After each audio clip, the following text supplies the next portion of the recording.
Ladies and gentlemen, these disasters do more than destroy homes, crops, and infrastructure. They erode human security at its core. Therefore, sustainable development must be anchored in equity, justice, and fair play.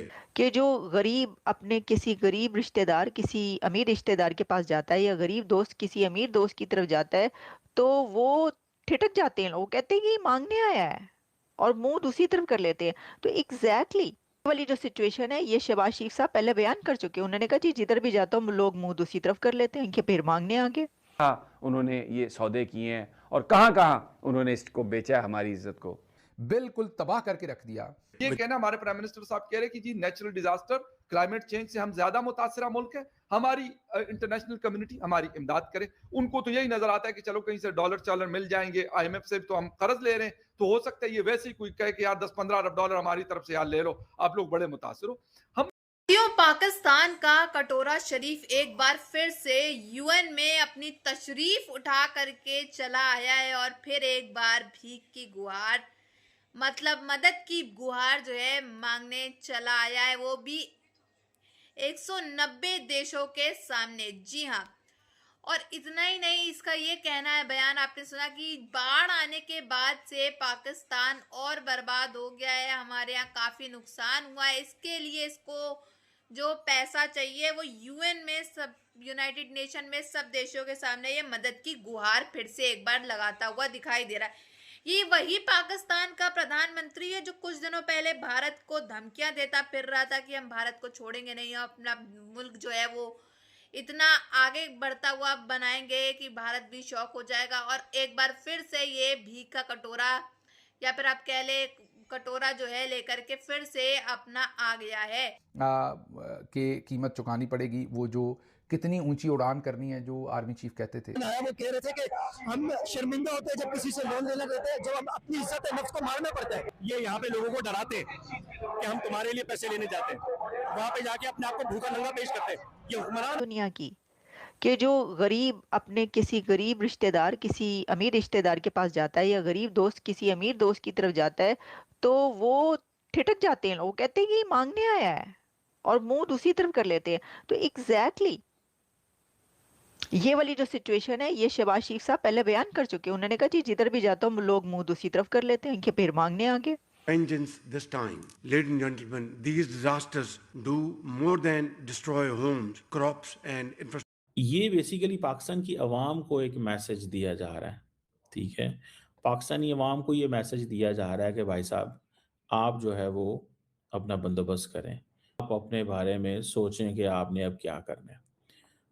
Climate crisis, not through any fault of ours, but as one of its most disproportionate victims. We contribute less than 1% of global emissions, yet we bear the brunt of cascading impacts. Last year, the floods unfortunately returned again, with vengeance this time. Ladies and gentlemen, these disasters do more than destroy homes, crops, and infrastructure. They erode human security at its core. Therefore, sustainable development must be anchored. Karachi के समंदर की नजर हो जाए तो चीन पे डालेगा या शायद उस तरफ कौन से और कंट्रीज हैं उसके, मुझे क्योंकि ज्योग्राफी का इतना नहीं वो आइडिया, वहां पे कौन क्या उनके ऊपर डालेगा कि आपने हमारे ऊपर पानी छोड़ा। भाई कुछ चीजें ऐसी होती है कि उसके लिए अरेंजमेंट्स की जाती है, लेकिन अफसोस के साथ हम यहाँ पे क्या करते हैं। मरियम नवाज साहिबा जापान के दौरे पे गई और वहां पे क्या कह रही है, नागासाकी पता नहीं कहां पे किसी शहर में खड़ी थी, मैं पंजाब को जापान जैसा बनाऊं। ओ भाई पंजाब को इंसानों का एक प्रॉपर प्रोविंस बनाओ, ये लंबी लंबी चौड़ना वाटर रिजर्वायर छोटे छोटे बनाओ, ये जो इस तरह की हार्वेस्टिंग होती है, रेन हार्वेस्टिंग होती है, इसके ऊपर काम करो। कम से कम ये मसले ही नहीं होंगे हमें कि यार हम कहीं इंडिया ने ये दहशतगर्दी कर दी तो इंडिया ने वो हमारे तरफ दूसरी दहशतगर्दी की बात करते हैं, हम उनकी तरफ अभी दहशतगर्दी वाली टर्मिनोलॉजी यूज कर रहे हैं।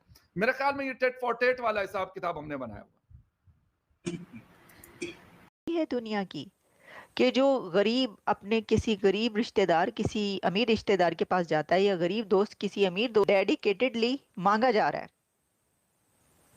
अच्छा, और फिर आपने मुकाबला करना है दुनिया की चौथी पांचवी बड़ी इकोनॉमी इंडिया के साथ।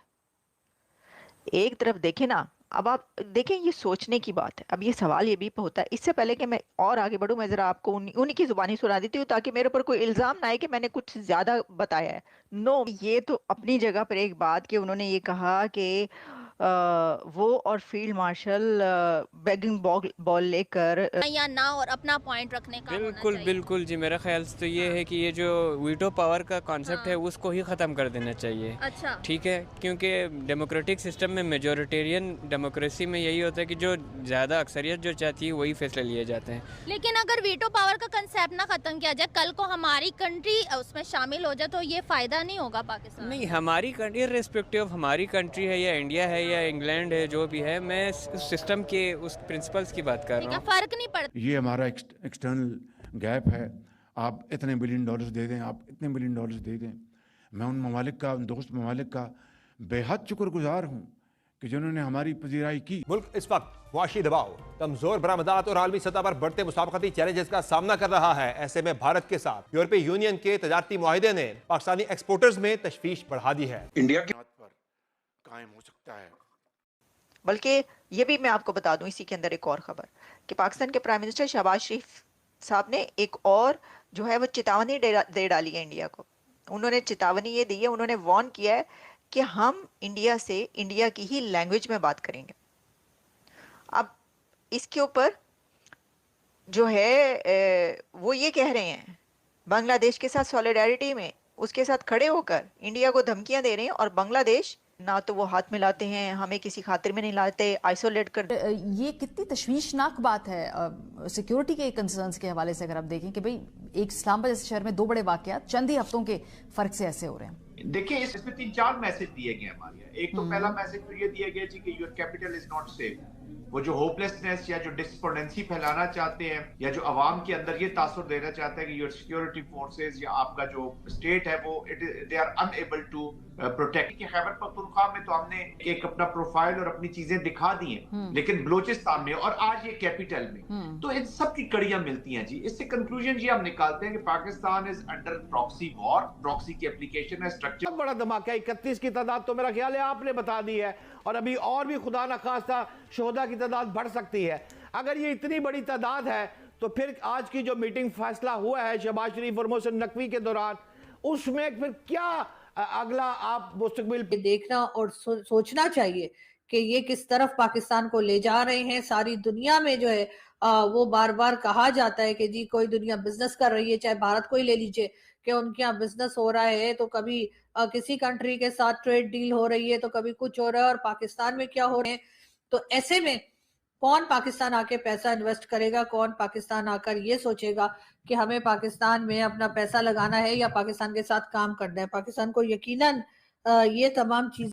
ऐसा आपने देखा कि किस तरह से खबरें सामने निकल के आ रही हैं कि कैसे कटोरा शरीफ जो है एक बार फिर से अपना कटोरा लेकर के चला आया है यूनाइटेड नेशन के अंदर। और अब की बार सिर्फ यूनाइटेड नेशन के अंदर कुछ ही देश नहीं है बल्कि 190 देशों से ज्यादा देशों के सामने इसने फिर से अपना कटोरा निकाल करके भीख की गुहार लगा दी है।